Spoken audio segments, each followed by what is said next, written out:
प्रभूच्या प्रेमळ नावामध्ये आपणा सर्वांस प्रेमाचा सलाम। आज नाताळ आणि नाताळाच्या शुभेच्छा मी आपणा सर्वांस देत आहे। हा नाताळ आपणा सर्वांस सुखाचा, आनंदाचा, समाधानाचा जावो हीच ईश्वर चरणी प्रार्थना करते। येशू ख्रिस्ताचा जो जन्म झाला तो जन्म मानवी देह धारण करून झालेला आहे। येशू हा प्रत्यक्ष देवाच्या रूपामध्ये अवतरला नाही, तर तुम्हा आम्हासारखा एक मनुष्य म्हणून तो या भूतलावर जन्मास आला आणि साधारण एका गाईच्या गोठ्यामध्ये त्याचा जन्म झालेला आहे।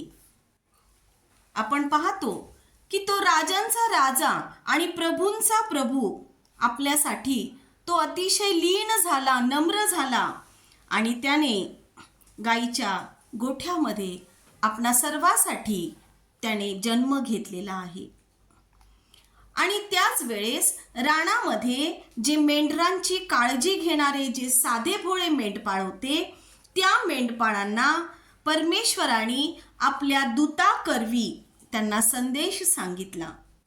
आणि लूककृत शुभवर्तमान याचा 2 अध्याय आणि 10 ते 11 ही वचनं यामध्ये लिहिलेलं आहे।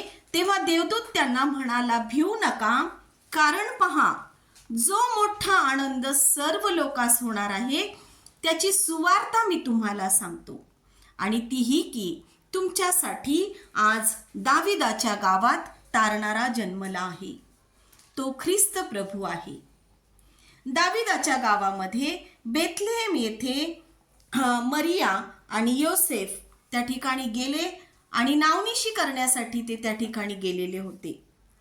आणि मग त्या ठिकाणी कुठेही त्यांना जागा मिळाली नाही आणि एका उतार शाळेमध्ये ते गेले, तेथेही त्यांना जागा मिळाली नाही। आणि एका ठिकाणी गाईचा गोठा होता, त्या गाईच्या गोठ्यामध्ये मरियेच्या उदरी जो तारणारा प्रभू येशू ख्रिस्त आहे त्याचा जन्म झाला। आणि देवदूताने पृथ्वीवर येऊन मेंढपाळांना ही सुवार्ता सांगितलेली आहे। 2025 वर्षापूर्वीची ही देवाची, परमेश्वराची जी निर्मिती होती, ती निर्मिती आणि तिचं भविष्य कथन आपल्याला जुन्या करारामध्ये पाहायला मिळतं। अनेक संदेष्टांच्या द्वारे ख्रिस्ताचं जे आगमन या भूतलावर होणार होतं त्याची सुवार्ता अनेकांनी सांगितलेली आपल्याला जुन्या करारात पाहायला मिळते। उत्पत्तीपासून आपण पाहतो की प्रभू येशू येणार आहे, त्याचं प्रथम आगमन या भूतलावर होणार आहे, त्याची सुवार्ता आपण ऐकलेली आहे। तर मलाखीपर्यंत आपण हेच ऐकत आलो की मसीहा येणार आहे, तो तारणारा आहे आणि तो तारणकर्ता परमेश्वर या भूतलावर येणार आहे। आणि अशा प्रकारे येशू ख्रिस्ताचा जन्म या भूतलावर झालेला आहे। आपण पाहतो की प्रभू येशू ख्रिस्त या भूतलावर का आला, तर तो तारणारा आहे म्हणून तो आलेला आहे। देवदूताने जेव्हा साध्या भोळ्या मेंढपाळांना सांगितलं की प्रभू येशू हा तारणारा आहे, तो मसीहा आहे, तो अभिषिक्त आहे, त्याच्यावर पवित्र आत्मा त्याच्या सोबत आहे आणि म्हणून हजारो वर्षापासून लोक ज्याची आतुरतेने वाट पाहत होते, तो मसीहा म्हणजे त्या तारणाऱ्याची वाट पाहत होते। आणि ही आनंदाची सुवार्ता त्या मेंढपाळांना गॅब्रिएल देवदूताने सांगितलेली आहे। त्या काळामध्ये अनेक जण देवासाठी प्रभू येशूची वाट पाहत होते आणि त्या प्रभू येशूने आमच्यासाठी या भूतलावर जन्म घेतलेला आहे। आज या जगामध्ये प्रत्येक मनुष्याला तारणाची गरज आहे आणि त्या तारणाऱ्याची देखील गरज आहे। कारण प्रभू येशू जर आमच्या जीवनामध्ये आहे, तो तारणारा जर आमच्या जीवनात आहे, तरच आमचं तारण होणं शक्य आहे। आपण पाहूयात की नेमकं तारण म्हणजे काय। तर तारण म्हणजे पापापासून मुक्ती, प्रभू येशू ख्रिस्तावरचा विश्वास आणि नरकाच्या भयंकर अग्नीपासून, सैतानापासून, पापापासून बचाव आणि सुटका. आपल्याला स्वर्गाच्या राज्यात घेऊन जाणारा असा एकच तो प्रभू येशू ख्रिस्त आहे. आणि त्याने या भूतलावर तो आला, त्याने आमचं पाप त्याने स्वतःवर घेतलं आणि त्याने असह्य वेदनादायक असा मृत्यू त्या वधस्तंभावर आमच्यासाठी सायलेला आहे. आणि मग आपण पाहतो की त्याने सार्वकालिक जीवनाचा मार्ग आमच्यासाठी मोकळा केलेला आहे. जर त्याने त्या वधस्तंभावरचं मरण साहिलच नसतं तर आम्हाला सार्वकालिक जीवन प्राप्त झालं नसतं आणि आमचं तारण झालं नसतं. आमच्या पापाची जी क्षमा झाली ती क्षमा त्याच्या पवित्र अनमोल अशा रक्तामुळे झालेली आहे. आणि म्हणून आम्हाला पापमुक्ती म्हणजेच तारण, आमच्या पापाची मुक्तता देणारा तो प्रभू या भूतलावर अवतरलेला आहे. येशू या नावाचा जर आपण अर्थ पाहिला तर त्याचा अर्थ, येशू या शब्दाचा अर्थ आहे तारणारा. मरिया आणि योसेफ यांना देवदूतांकरवी संदेश मिळाला होता की जो पुत्र तुला होईल त्या पुत्राचं नाव तू येशू असं ठेव. आणि हे जे नाव आहे येशू, हे नाव परमेश्वरानेच त्याच्या पित्यानेच ठेवलेलं होतं. आणि म्हणून त्याने सांगितलेलं आहे, वचन आम्हाला सांगतं की तारण दुसऱ्या कोणाकडूनच नाही, असं नाव आकाशाखाली मनुष्यामध्ये दिलेलं नाही.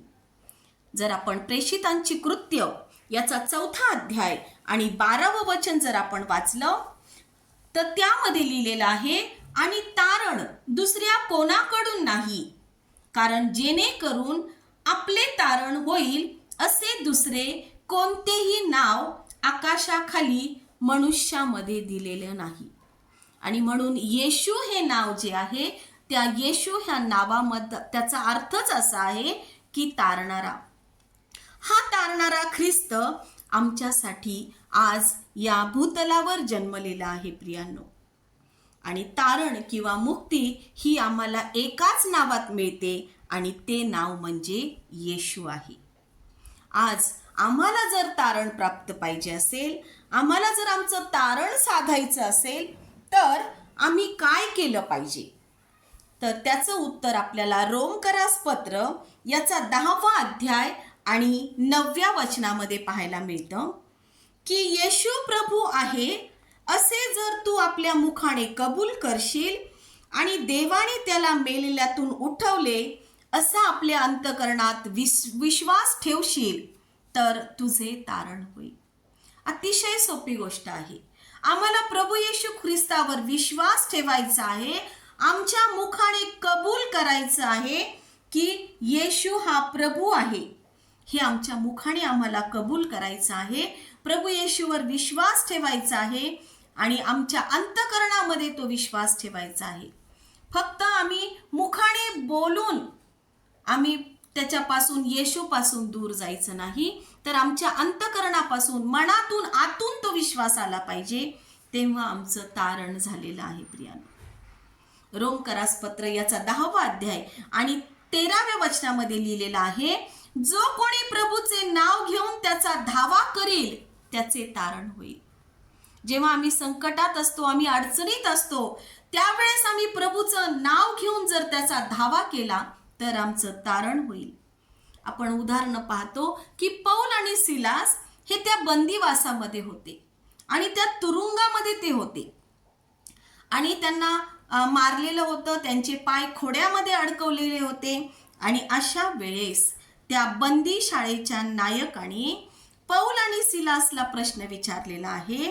प्रेषितांची कृत्य याचा 16वा अध्याय आणि 30व्या वचनामध्ये आपल्याला पाहायला मिळतं की माझे तारण व्हावे म्हणून मला काय केलं पाहिजे.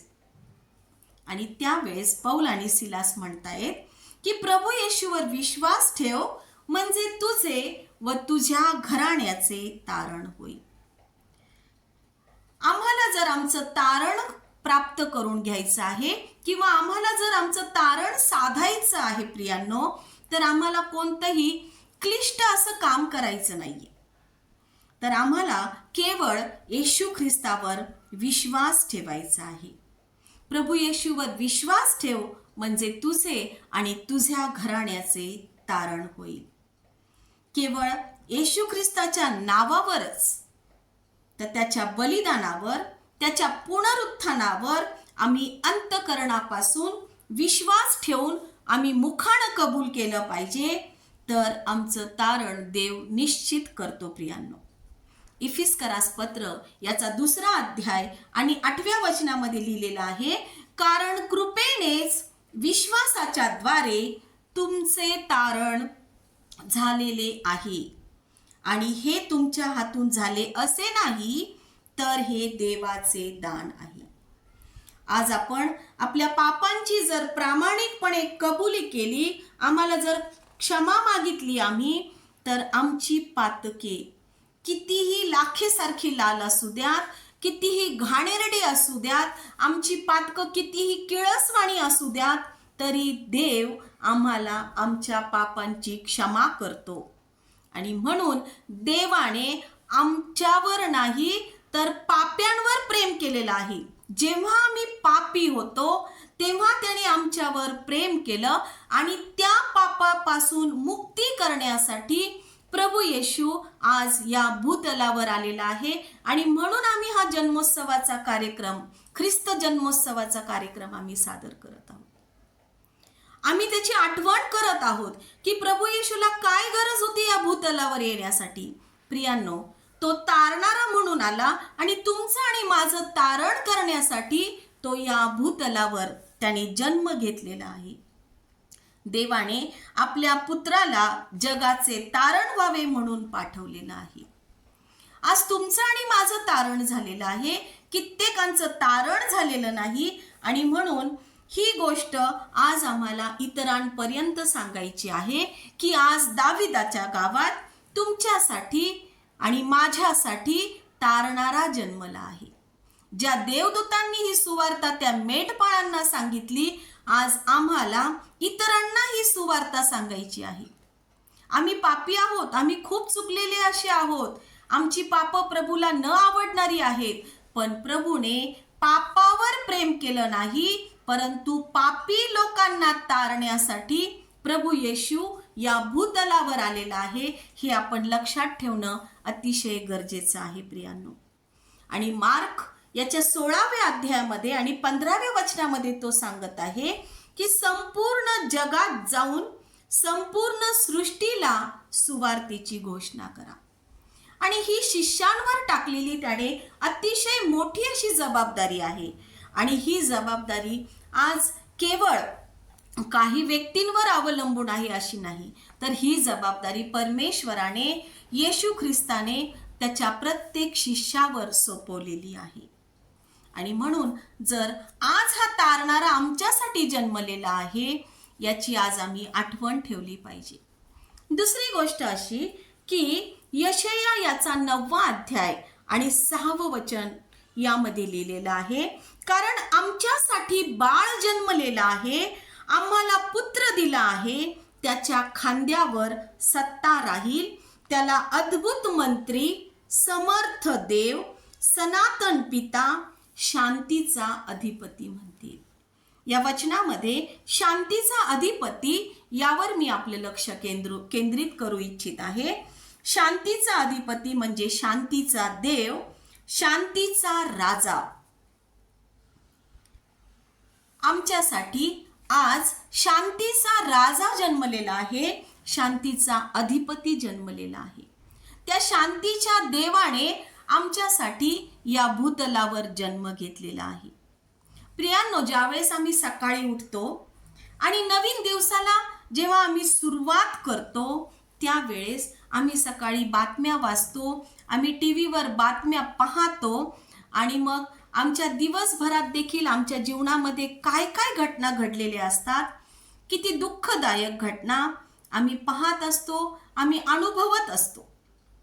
उदाहरणार्थ, कितीतरी अपघात रोज झालेले असतात, काही ठिकाणी वादळ झालेलं असतं, काही ठिकाणी अतिवृष्टी झालेली असते, चेंगराचेंगरी आणि भ्रष्टाचार, बलात्कार, लैंगिक शोषण, अनेक चोऱ्या, खून याबद्दल आम्ही ऐकत असतो. याच्यावरनं आम्हाला असं कळतं की आज जगामध्ये कुठेच शांतता राहिलेली नाही. सगळीकडे अशांतता आहे. कोणताच मनुष्य हा शांत नाही किंवा स्वस्थ नाही. आम्ही प्रत्येक जण आमच्या अंतःकरणामध्ये अस्वस्थ आहोत, अशांत असे आहोत. मनुष्याने आपली शांती हरवून बसलेला आहे. आज आपण पाहतो की अनेक कुटुंबामध्ये, अनेक नातेसंबंधामध्ये अशांतता आहे. आणि यशाया 45 आणि 7व्या वचनामध्ये सांगत आहे की परमेश्वर म्हणतो, मी शांतीचा जनक आहे. शांतीचा जनक मीच आहे असं परमेश्वर म्हणत आहे. योहान 14 आणि 27 वचनामध्ये म्हणतो की मी तुम्हाला शांती देऊन ठेवतो, मी आपली शांती तुम्हाला देतो. जसे जग देते तसे मी तुम्हाला देत नाही. तुमचे अंतःकरण अस्वस्थ अथवा भयभीत होऊ नये. प्रियांनो, ज्यावेळेस प्रभू येशू आम्हाला शांती देतो ती चिरकाल टिकणारी आहे. ती जगिक शांती जी आहे ती नश्वर आहे, परंतु परमेश्वराची जी शांती आहे ती चिरकाल टिकणारी आहे. आम्ही ज्यावेळेस जगिक गोष्टींमध्ये आम्ही रमतो, आमचं मन रमतं, परंतु ती जी शांती आहे ती क्षणभंगूर आहे, ती क्षणिक आहे. ती शांती आम्ही जास्त वेळ टिकू शकत नाही. परंतु देव जी आम्हाला शांती देतो ती शांती चिरकाल टिकणारी आहे प्रियांनो. आणि म्हणून फिलिप्पियरास पत्र याचा 4था अध्याय आणि 9व्या वचनामध्ये लिहिलेला आहे, म्हणजे शांतीदाता देव तुमच्या बरोबर राहील. आज आमच्यासोबत हा शांतीदाता देव आहे का? आम्ही ज्यावेळेस ख्रिस्त जन्मोत्सवाचा हा सोहळा साजरा करत आहोत, आम्ही सर्वांनी नवीन कपडे घातलेले आहेत, आमचं घर सजवलेलं आहे, आम्ही आमच्या चर्चमध्ये डेकोरेशन केलेलं आहे, लाइटिंग केलेली आहे, सर्व गोष्टींनी, भौतिक गोष्टींनी आम्ही सज्ज झालेलो आहोत. परंतु प्रियांनो, जो शांतीचा देव या भूतलावर जन्मलेला आहे, त्याने जी शांती आम्हाला दिलेली आहे ती शांती आज आमच्या अंतःकरणात आहे का?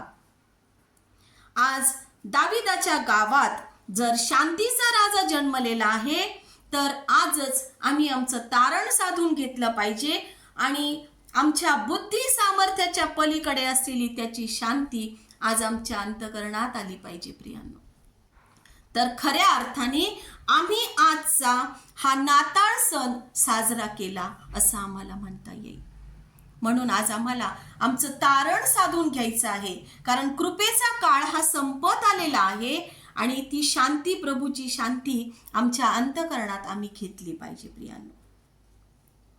यानंतर आपण पाहूया की ज्यावेळेस येशू ख्रिस्ताचा जन्म झाला आणि जे 3 राजे लोक होते, 3 मागी लोक होते, त्यांना पूर्व दिशेला तारा दिसलेला आहे. ते खगोलशास्त्रज्ञ होते आणि ते जेव्हा आकाशाचा अभ्यास करत होते तेव्हा त्यांना एक वेगळाच तारा दिसला आणि तो तारा पूर्व दिशेला दिसला. आणि मग त्यांना त्या ग्रह ताऱ्यांचा अभ्यास केल्यामुळे त्यांना असं लक्षात आलं की कोणीतरी महान राजा या भूतलावर जन्मलेला आहे. आणि म्हणून हे 3 राजे येशू बाळाच्या दर्शनासाठी निघालेले आहेत. ज्यावेळेस आम्ही पाहतो की ख्रिसमसला आम्ही आमच्या घराच्या समोर बाहेर तारा लावतो आणि हे तारा जे लावणं आहे हे त्याचं प्रतीक आहे. ज्या ठिकाणी आम्ही हा तारा लावतो त्या ठिकाणी प्रभू येशूचा जन्म आज आमच्या घरामध्ये झालेला आहे. कारण ज्या वेळेस हे 3 मागी लोक त्या ताऱ्यांचा शोध घेत घेत त्याच्या मागे मागे गेले आणि तो तारा त्यांना दिशा दाखवत होता आणि ज्या ठिकाणी येशू ख्रिस्त आहे त्या ठिकाणापर्यंत तो तारा गेला आणि त्या ताऱ्याचा मागोवा घेत हे मागी, हे राजे येशूच्या दर्शनासाठी गेलेले आहेत. ज्यावेळेस प्रियांनो आम्ही आमच्या घराच्या वरती, घराच्या बाहेर जेव्हा तारा लावतो त्याचा प्रतीक असं आहे, त्याचं दर्शक असं आहे की आज आमच्या घरामध्ये येशू बाळ जन्मलेला आहे. आज तो तारणारा आमच्या घरामध्ये जन्मलेला आहे. आज आमच्या अंतःकरणात त्याने नव्याने जन्म घेतलेला आहे. आपण पाहतो की मत्तेय याचा 2 अध्याय आणि 10 आणि 11व्या वचनामध्ये सांगितलेलं आहे की हे 3 मागी लोक येशू बाळाला दर्शनासाठी निघालेले असताना त्यांनी सोने, ऊद आणि गंधरस ही दाणे घेतलेली आहेत. सोनं म्हणजे एक गौरवाचं किंवा राजेशाही प्रतीक आहे. ज्यावेळेस आपण पाहतो की वेगवेगळ्या स्पर्धा होतात आणि त्या स्पर्धामध्ये एखाद्या व्यक्तीला जेव्हा गोल्ड मेडल मिळतं ते एक विजयाचं प्रतीक आहे प्रियांनो. सोनं म्हणजे पारखून घेतलेला एक विश्वास असा आहे. आणि सोन्याची तुलना एका मौल्यवान विश्वासाबरोबर केलेली आहे. ज्याप्रमाणे सोनं जेव्हा अग्नीत टाकलं जातं तेव्हा ते किती शुद्ध आहे ते तेवढं जास्त चमकायला लागतं. त्याप्रमाणे जो अग्नीच्या परीक्षेत विश्वासात टिकून राहतो अशावर देव प्रसन्न होतो. इयोब याचा 23वा अध्याय आणि 10व्या वचनामध्ये लिहिलेला आहे, इयोब म्हणतो त्याने मला पारखून पाहिले म्हणजे मी सोन्यासारखा निघेल. आज आपला विश्वास येशूवर ठेवल्यावर आपलं तारण आहे, परंतु आम्हाला हा विश्वास जो आहे तो आम्हाला शेवटपर्यंत टिकून ठेवायचा आहे. कारण प्रभूचं वचन सांगतं की जो विश्वासात शेवटपर्यंत टिकेल तोच तरणार आहे. आम्हाला प्रभू येशूच्या विश्वासात शेवटपर्यंत टिकून राहायचं आहे. हे आम्हाला या जे सोनं अर्पण केलेलं आहे हे सोनं त्याचं दर्शक आहे प्रियांनो. सोनं म्हणजे विश्वास. त्या राजाने जे सोनं अर्पण केलं तो आहे एक विश्वासाचं प्रतीक आहे प्रियांनो. आम्हाला प्रभूचं दुसरं येणं होऊपर्यंत त्याच्या विश्वासामध्ये आम्हाला टिकून राहायचं आहे. प्रभू येशूने स्वतः पापावर विजय मिळवला आणि त्याने विजयी जीवनाचं हे सोनं एक प्रतीक आहे. दुसऱ्या राजाने जे दान येशूला अर्पण केलेलं आहे ते आहे ऊद. ऊद म्हणजे जिवंत आशा. आशेचं एक प्रतीक आहे ऊद. जे ज्यूइश लोक होते ते चर्चमध्ये ऊद जाळत असायचे आणि तो जो सुगंध असायचा त्या ऊदचा त्याद्वारे त्या धूपाद्वारे त्या प्रार्थना स्वर्गात जात असत. आणि म्हणून स्तोत्रसंहिता 141 आणि 2ऱ्या वचनामध्ये लिहिलेलं आहे, माझी प्रार्थना तुझ समोर धूपाप्रमाणे ठरो. आपली प्रार्थना जी आहे ती आपलं धैर्य वाढवते. आणि इयोब म्हणतो की कठीण परिस्थितीत आणि आशा विरहित जीवन जगत असताना देखील तो म्हणतो, तो मला ठार मारणार तरी मी त्याची आशा धरेन. सदाजीवी जी आशा आहे ही एक आम्हाला येशू ख्रिस्ताकडून बहुमूल्य भेट मिळालेली आहे. आणि म्हणून जो दुसरा राजा होता त्या राजाने ऊद म्हणजे धूप प्रभू येशूला अर्पण केलेला आहे. ऊद म्हणजेच आमच्या जे आशा आहे, आमच्या जीवनातली जी आशा आहे त्याचं हे प्रतीक आहे. तिसऱ्या राजाने गंधरस अर्पण केलेला आहे आणि गंधरस हे प्रीतीचं प्रतीक आहे. शेवटच्या काळात काय होणार आहे प्रियांनो, तर शेवटच्या काळामध्ये प्रीती थंडावेल असं आम्हाला वचन सांगत आहे. आणि आज जर आपण पाहिलं आजच्या जगामध्ये आमच्या कुटुंबामध्ये आमच्या नातेवाईकांमध्ये प्रीती थंडावलेली आहे. या जगामध्ये प्रीती थंडावलेली आहे. कोणीच कुणावर प्रेम करत नाही. छोट्याशा गोष्टीचा राग येत आहे आणि त्या ठिकाणी राग येऊन आमची प्रीती थंडावलेली आहे. म्हणून प्रेषित पौल म्हणतो, ख्रिस्ताच्या प्रीतीपासून आपल्याला कोण विभक्त करील? क्लेश, आपत्ती, छळवणूक, उपासमार, नग्नता, संकट किंवा तलवार ही विभक्त करतील काय?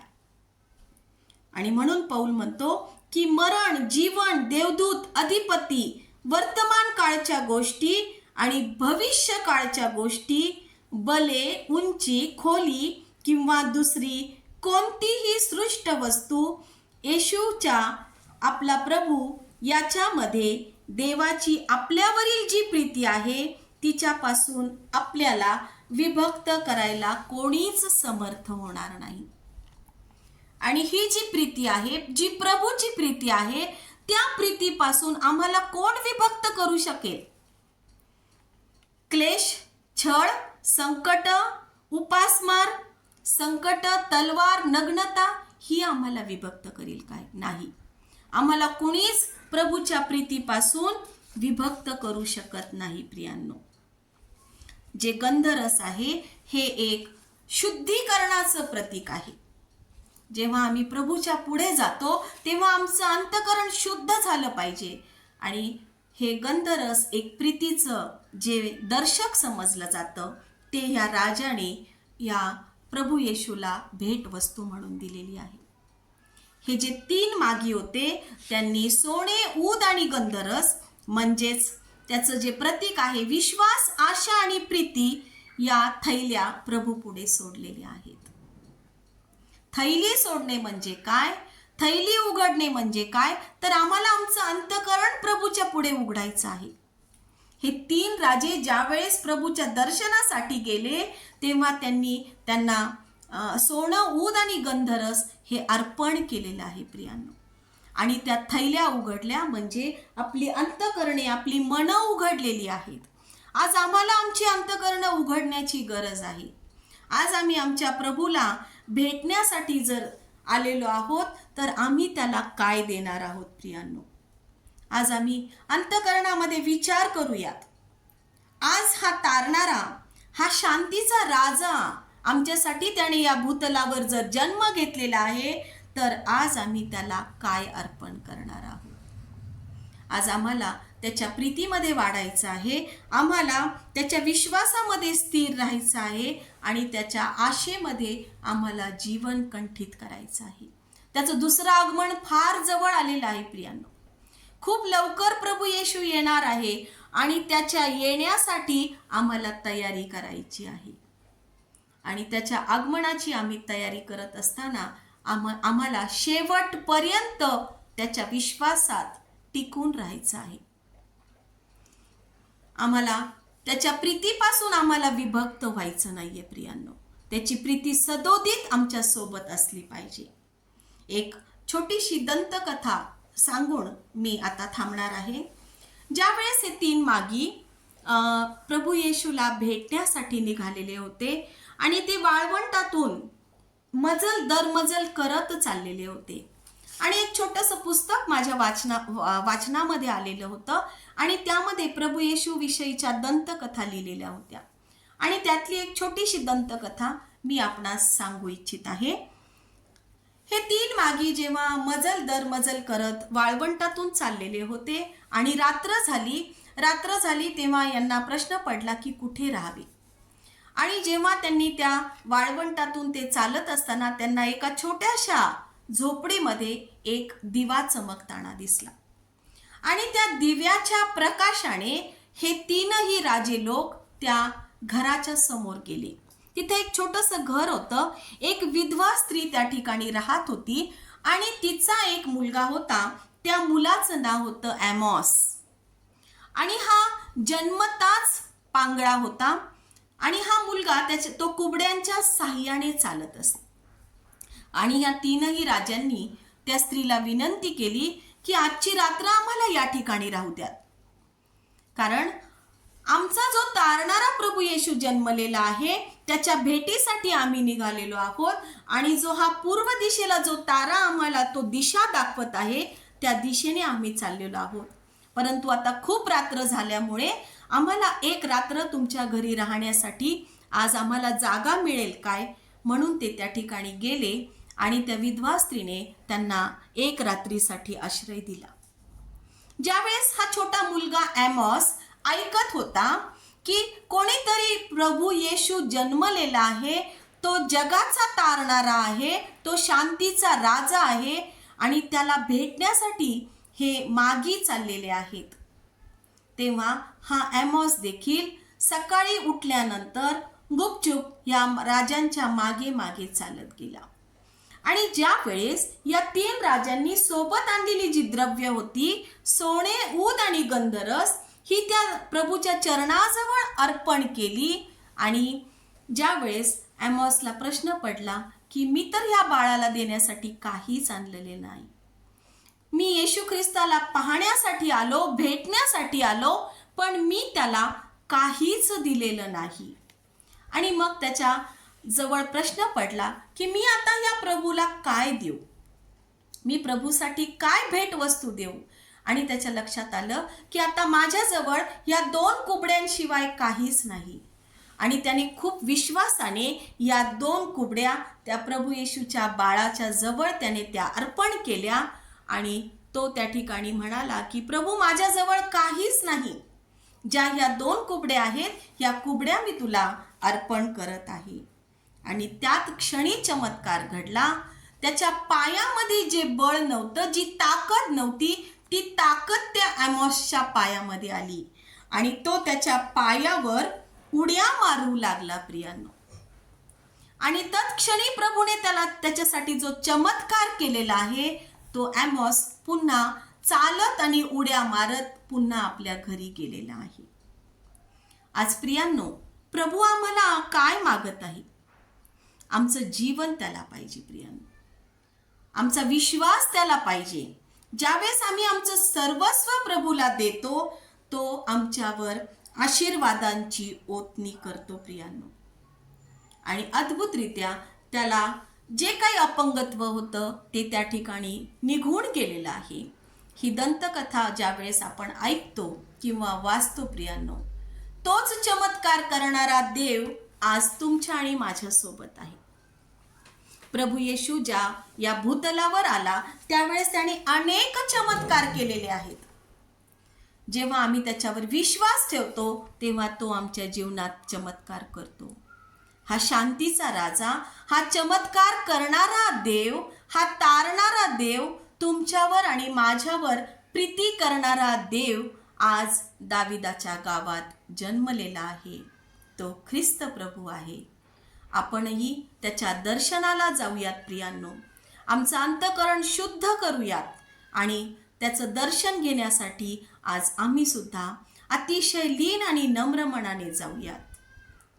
खरोखर प्रभू करो आजचं वचन परमेश्वर सर्वांसाठी आशीर्वादित करो. त्याच्या नावाला मान, सन्मान आणि गौरव युगानुयुग असो. आमेन, आमेन.